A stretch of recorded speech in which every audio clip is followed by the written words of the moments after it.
Cellular respiration का क्या है, ईटीएस अनऑक्सीडेटिव फॉस्फोराइलेशन जो रिलीज़ करता है और बनाता है विद द हेल्प ऑफ किससे, NADH प्लस FADH2 से। तो ये मैट्रिक्स में प्रोटोन है जिसको पम्प करता है कम्प्लेक्स 134 इंटरमेम्ब्रेन स्पेस में, और फिर ये क्या करता है, यहाँ पे बहुत प्रोटोन ग्रेडियंट जनरेट होता है, और इसके बाद कम्प्लेक्स 4 जो होता है वो उसको कम्प्लेक्स 4 उसको ATP बनाता है with the help of ATP synthesis. Matrix में फिर वो वापस आ जाता। तो मैट्रिक्स से इंटरमेम्ब्रेन स्पेस में, तो इसमें कम्प्लेक्स कितने हैं, 1 2 3 4 कम्प्लेक्स एसोसिएटेड है। कम्प्लेक्स 1 है, ये क्या करता है, इलेक्ट्रॉन लेता है NADH से, और इसके बाद वो फ्लेविन मोनोन्यूक्लियोटाइड से आयरन सल्फर में, और ये जाता है यूबिक्विनोन को।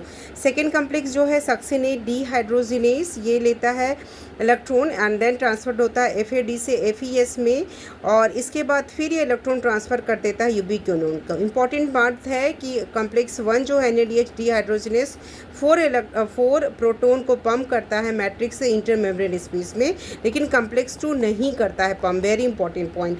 देन ये यूबिक्विनोन दोनों से इलेक्ट्रॉन लेकर के देता है इलेक्ट्रॉन किसको, साइटोक्रोम BC1 कम्प्लेक्स को, जिसको BC पास होता है, इलेक्ट्रॉन पास होता है साइटोक्रोम B से आयरन सल्फर प्रोटीन्स में, then cytochrome C1 BC1। Then इसके बाद ये 4 प्रोटोन को पम्प कर देता है मैट्रिक्स से इंटरमेम्ब्रेन स्पेस में।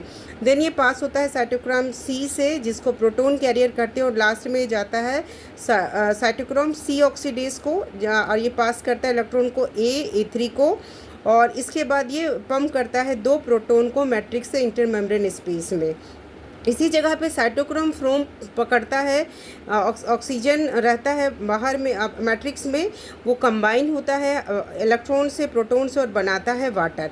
तो याद रखना है, क्वेश्चन आता है कि साइटोक्रोम 4 क्या करता है, ये यहीं से इलेक्ट्रॉन जब निकलेगा तो प्रोटॉन और इलेक्ट्रॉन मिल करके वाटर बनाता है in the presence of oxygen. जब प्रोटॉन ग्रेडियंट इंटरमेम्ब्रेन स्पेस में ज़्यादा हो जाता है तो क्या करता है, रोल में आता है कम्प्लेक्स 4, और उस एंजाइम का नाम है ATP सिंथेटेस, और वो इंटरमेम्ब्रेन में प्रोटोन को फिर से F0 से F1 होते हुए क्या मैट्रिक्स में ले आता है, और ATP सिंथेसिस होती है। तो ये ओवरऑल रिएक्शन है। तो NADH टोटल कितना ATP पर ग्लूकोज मोलिक्यूल बनेगा, लगभग ये 30 से 34 मोलिक्यूल बनता है। तो याद रखना है कि प्रोटोन पंप समरी का कम्प्लेक्स 1 3 और 4 कितने प्रोटोन पंप करते हैं, 1 4 3 4 और 4 2, टोटल 10 प्रोटोन पंप्ड होता है पर NADH।